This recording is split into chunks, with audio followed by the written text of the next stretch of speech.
Chers frères et sœurs, loué soit Jésus-Christ. Alors aujourd'hui, j'aimerais revenir un peu sur ce qu'on appelle le péché contre l'Esprit Saint. Ou encore le blasphème contre l'Esprit Saint, le péché contre l'Esprit Saint. C'est quoi ce péché? Quelles sont les catégories de péché qui peuvent entrer là? Et pourquoi Dieu dit que ce péché est impardonnable? Parce que nous savons, Jésus l'a dit lui-même dans les évangiles. Et il a dit dans quel contexte? Il va resituer le contexte de Jésus. Jésus avait chassé les démons. Vous savez que Jésus guérissait les malades. Il chassait les démons. C'est lui le premier exorciste, les chasseurs. Voilà. Et les pharisiens, ses ennemis, ont commencé à dire que ce n'est pas le pouvoir de Belzéboul, c'est-à-dire que ce n'est pas le pouvoir du démon qu'il chasse les démons. Donc, même disait que Jésus était un possédé.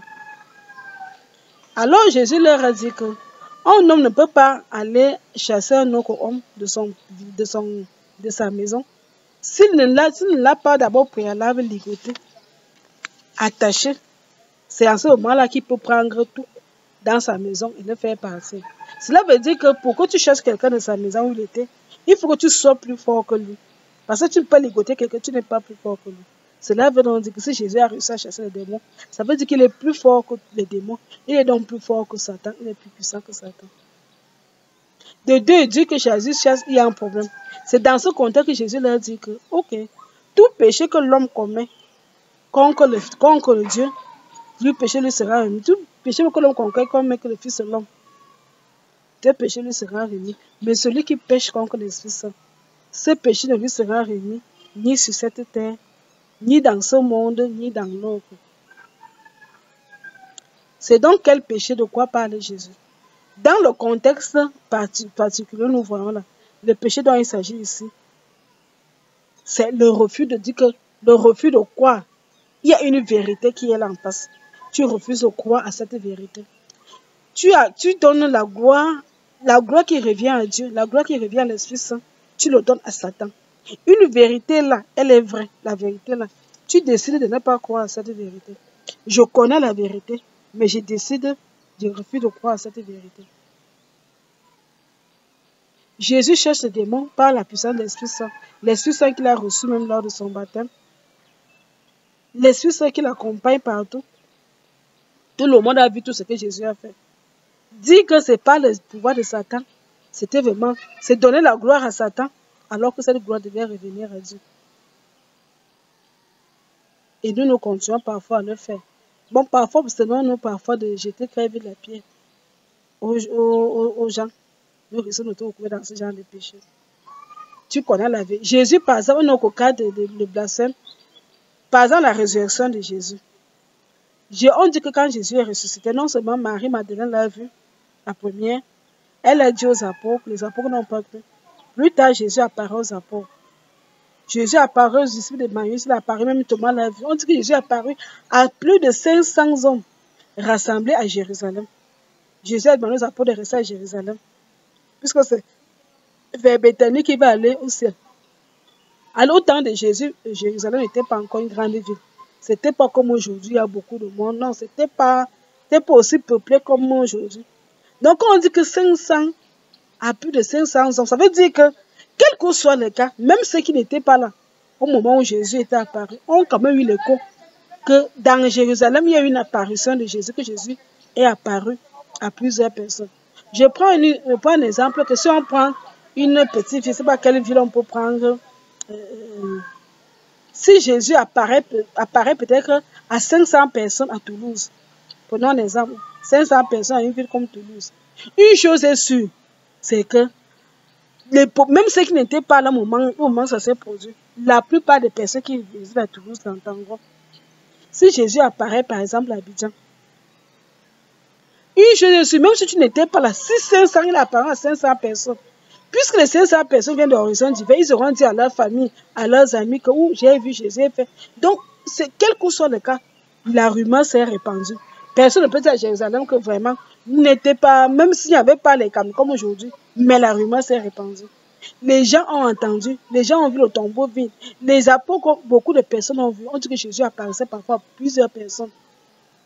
Mais même jusque-là, même les gens qui ont entendu les témoignages, les gens ont refusé. Les prêtres ont fermé leur... Quand on dit que même le soldat qui était au pied de la croix de Jésus, quand il a vu comment Jésus est mort, même le soldat, le centurion romain, il dit qu'il a dit vraiment cet homme était le Fils de Dieu. Lui qui était soldat, lui qui a peut-être torturé même Jésus, qui était un bourreau, il s'est repenti. Mais les prêtres, ils ont refusé de se convertir. Bon, quand quelqu'un est comme ça, tu fais comment avec lui? Tu fais comment avec lui? On se souvient que Paul, quand Paul arrive, quand Paul a été mis en prison, il a demandé à ce que on l'envoie, il a fait appel à César. La première fois que Paul arrive à Rome, c'était il a fait appel à César. À cette occasion, Paul sera même d'ailleurs libéré. Donc la mort de Paul à Rome, c'est plutôt une autre emprisonnement. C'est un autre prison que Paul va faire, qui va le conduire. On va encore l'arrêter, l'amener à Rome, c'est là qu'il sera tué, décapité. Lors de cette... lorsqu'il arrive à Rome, il reçoit les prêtres, les juifs qui sont à Rome. Paul se met à prêcher. Paul leur dit même que moi-même qui étais, j'ai persécuté les juifs. J'ai eu une apparition du Christ ressuscité, moi je l'ai vu. Quand j'ai parti à Damas, j'ai parti pour aller arrêter les chrétiens. Mais Jésus m'est apparu en cours de route. Il a essayé de les exhorter, mais il s'est rendu compte que quel que soit ce qu'il disait, quel que soit ce qu'il faisait, les gars étaient catégoriques, ils ne voulaient pas. Ceux qui avaient voulu, c'était le message de Jésus sont convertis. Ceux qui ne voulaient pas, qu'est-ce que soit ce que Paul a fait? Ils ne voulaient pas la cité. Paul a préparé à dire que voilà pourquoi que même certains hommes, c'est-à-dire que même les païens me seront sauvés plus que vous. Le péché contre l'Esprit Saint. Tu connais une vérité, mais tu refuses de croire à cette vérité. Il y a les gens qui sont là. Au lieu des musulmans qui sont là, il y a au lieu de chercher, on dit que non. Mais on lui dit que voilà, telle chose, mais tu dis que tu ne crois pas. Tu fais donc comment? Dieu ne peut pas nous sauver. Dieu nous a créés sans nous, mais il ne peut pas nous sauver sans nous. La deuxième chose, c'est quoi? C'est que tu refuses de demander pardon à Dieu pour tes péchés. Tu refuses de demander pardon à Dieu pour tes péchés.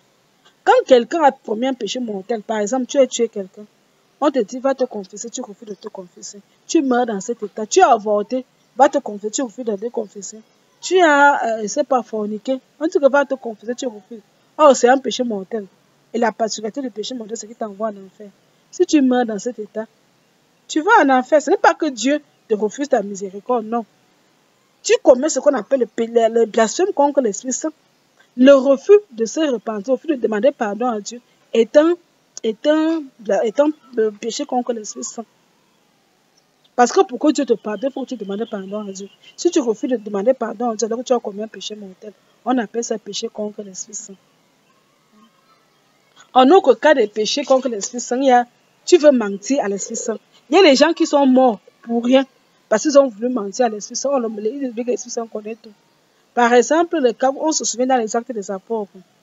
On dit que les premiers chrétiens vivaient dans un seul cœur.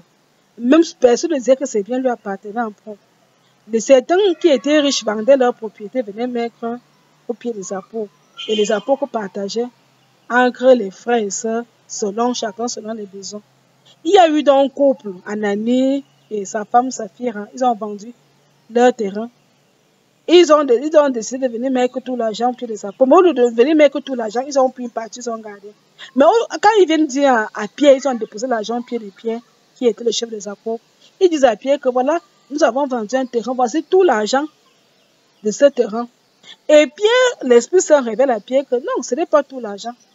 Quand il demande à Ananie que tu es sûr que c'est pas avec tout ça, c'est l'argent que tu as venu, il dit que oui. Ananie dit que comme tu as voulu tromper Dieu, si mieux tu gardais même ton terrain pour toi, ou alors que tu vendais le terrain, tu gardais tout l'argent pour toi, ou alors tu prenais même une partie et tu venais laisser l'autre partie. Tu disais la vérité que j'ai pris une partie et voici l'autre partie que je viens déposer.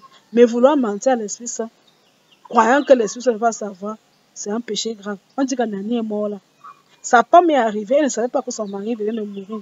On lui demandait que est-ce que vous avez vendu le terrain à combien de montant? C'est tout ça, elle dit que oui. On dit que les gens qui ont enterré ton mari, qui viennent aussi de mentir, les voilà qui viennent aussi pour t'enterrer. On dit que la femme est morte, on l'a enterrée. Mentir à l'Esprit Saint, tu ne peux pas mentir à l'Esprit Saint. Dieu, on dit que Dieu omniscient, il connaît tout, même nos cœurs, il connaît. On ne peut pas mentir à l'Esprit Saint. Et autre chose aussi, le refus de cheminer sur le chemin de sainteté. C'est un blasphème contre l'Esprit Saint. Quand tu refuses, c'est-à-dire que tu t'obstines dans ta position, un peu comme Satan. Satan est accusé de blasphème contre l'Esprit Saint parce que lui, il refuse, il s'obstine à ne pas vouloir marcher dans le chemin de sainteté. C'est une obstination pour lui. Satan ne voudra jamais se repentir. il ne voudrait jamais se repentir ni demander pardon à Dieu. C'est pour ça que Dieu ne peut pas non plus pardonner. Pour que Dieu lui pardonne, il faut qu'il se repente de ses péchés et qu'il demande pardon. Et ça, il ne fera jamais. Et il n'a même pas envie de vivre la sainteté. Et voilà pourquoi le salut de Satan est aussi compromis. C'est un blasphème contre l'Esprit Saint. Donc, en fait, ce qu'il faut dire sur les péchés contre l'Esprit Saint. Donc, apprenons à croire à la vérité de Dieu et sachant demander pardon à Dieu pour nos péchés. C'est aussi la condition pour que Dieu nous accorde sa miséricorde. Que Dieu vous bénisse en tout. Loué soit Jésus-Christ. À très bientôt pour nos enseignements.